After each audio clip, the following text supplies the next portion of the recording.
Imagine a fourth grader coming up to a teacher, or even you, holding a green bean and asking, "What is this?" When you talk to her a little more, you find out that her mom has just recently died and that her dad is feeding her fast food every night, trying to juggle all of his other responsibilities. Not all children have the privilege to go outside and help a parent in the garden. This is why today I would like to explain the importance of having vegetable gardens at elementary schools. My mom teaches at an elementary school, and she initiated a garden around 6 years ago. The pictures in this presentation are all from her garden. Now think about this. Have you ever personally planted something in the ground and harvested from it? If you have, that's great. However, the fact of the matter is that most people haven't. School gardens are a great way to reconnect students with the natural world and teach them educational subjects, lifestyle and nutritional lessons, and also personal and social responsibilities. Let's first take a look at how gardens can help students in a variety of subjects. School gardens can help students excel in the subjects of math, science, art, and health. With recent concern over relatively weak science and math scores among American children, there is a need for innovation in science and math. There is mounting evidence that students who participate in school gardening score significantly higher on standardized science achievement tests. The garden provides a plethora of opportunities to practice basic mathematical functions, such as calculations, comparisons, and using hands-on activities. Teachers can then translate the collected data into a wide variety of charts, graphs, and reports. Unlike textbooks examples that may not be relevant to students' experiences, math becomes both practical and relevant when put into a garden setting. This is especially true when they see how applying math, such as calculating how many seeds to put in a pot or determining the amount of fertilizer to use, affects the growth of a plant. A 2002 British study reported that 8-year-olds could identify Pokemon characters more successfully than an otter, a beetle, and an oak tree. Gardens provide opportunities for kids to explore and learn about the natural world at a time when they're increasingly separated from it. While teaching students science curriculums, they should also be encouraged to be soil detective, plant observers, and insect identifiers. Gardens that welcome wildlife and enhance biodiversity in a space aid with this process critically. Art and health education helps students open their eyes to not only see the beauty of the garden, but the benefits to it as well. Art can be used to help shape a student's critical thinking by making them look for shapes in the garden that resemble letters, or by even using it as inspiration for their next masterpiece. Many studies have found that kids are more likely to eat fruits and vegetables if they help them grow. That's part of the motivating principle behind Colorado-based Denver Urban Gardens, or DUG, a school garden program that puts a heavy emphasis on having kids taste the produce they grow. DUG has 13 garden programs at schools where more than 90% of the students qualify for free or reduced lunch. Some of the produce that students grow gets sold to the school cafeteria. That way kids can recognize the fruits and vegetables that they have created in the garden. DUG has found that 73% of students who work in the garden report increasing their actual consumption of produce. Rebecca Andruski, who works with DUG, says her friend's children will only eat vegetables from the school's garden because she thinks that it seems less foreign to them. Gardening offers hands-on experiential learning opportunities in a wide array of disciplines, including the sciences through identifying insects, plants, and soil types, math by using garden calculations, language through garden journaling, visual arts through garden design and decoration, and health by teaching students what they're putting into their bodies. Not only does the garden help assist children with learning subjects in school, it also helps them learn the importance of eating healthy. With students' nutrition under assault by fast food and junk food industries, and with only about 1/4 of Florida's adults eating recommended quantities of fruits and vegetables, it is no wonder that nearly one-third of Florida's 10 through 17-year-olds are reported to be overweight or at risk of being overweight. School gardening offers children opportunities for outdoor exercise while teaching them a useful skill. Gardens containing fruits and vegetables can also help revise attitudes about particular foods.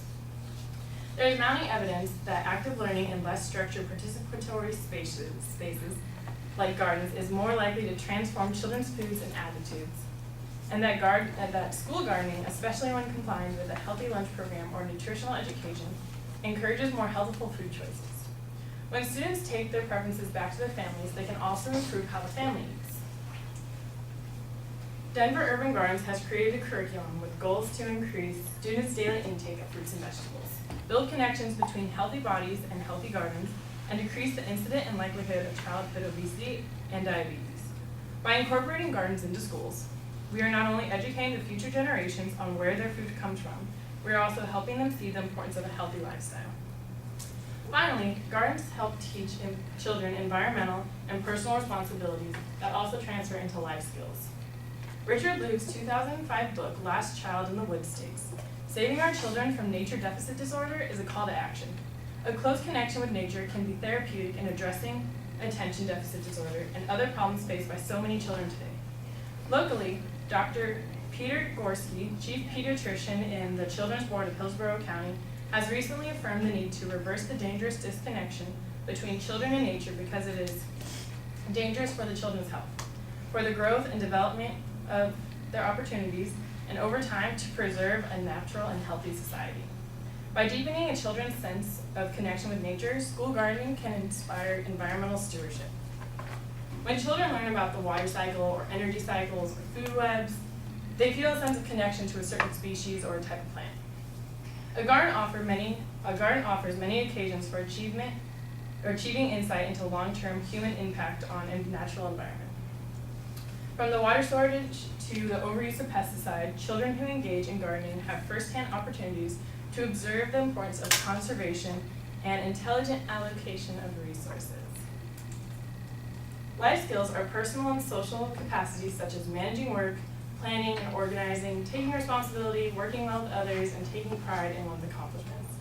Including life skills in the garden curriculum means giving as much attention to growing children as to growing plants. It affects all activities and the approach to the activities. For example, if you want to produce crops, then it is more efficient to simply tell the children, grow this plant. But if you want them to know what they're actually doing, there's going to be time spent discussing and explaining why you're doing it, where you want to put it, what's going on. And you'll also help them observe and learn. By having gardens readily available in schools, teachers and parents are both creating an environmentally friendly structure that helps children with how to plan, make decisions, and collaborate. It is heartening to speculate that garden-based education, when implemented during adolescence, may be one small tool with a tremendous impact. Vegetable gardens are helping reconnect students with the natural world by teaching them their basic curriculums with a fun, natural twist, how to live a healthy lifestyle through understanding what they put in their mouths, and also by assisting in them understanding their personal and life skills. As Alice Waters says, young people increasingly are isolated from the land and are deprived of the joys and responsibility it teaches. Let's change this so that all students know where green bean comes from.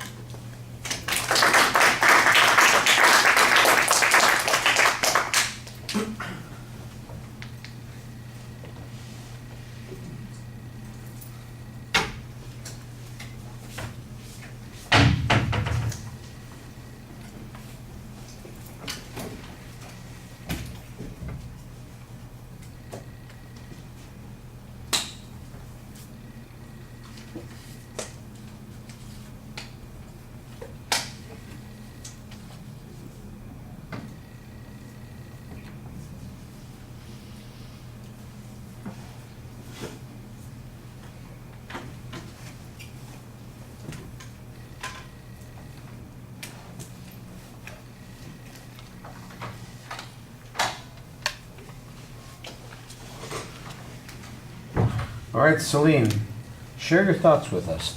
Give Leslie some advice. Okay, well, I actually really enjoyed your topic because I, for one, agree that kids are better off doing hands-on things and it'll make them more informative on things.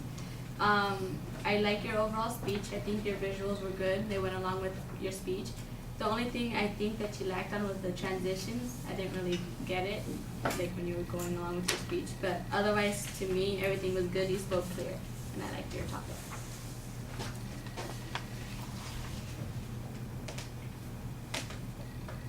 Okay.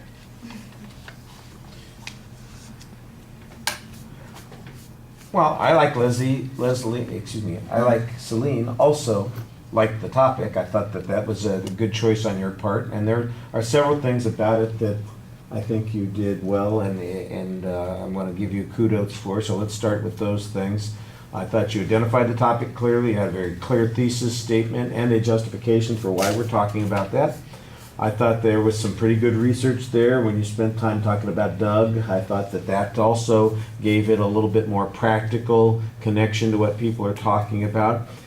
There's a lot of kind of esoteric stuff about all the fabulous things it'll be able to do for us that sometimes, sounds a little maybe rainbows in the sky, unicorn typey thing. But I thought that you did a good job. And when you include the pictures of the kids in the process of doing that, I think that makes it feel more real as a consequence.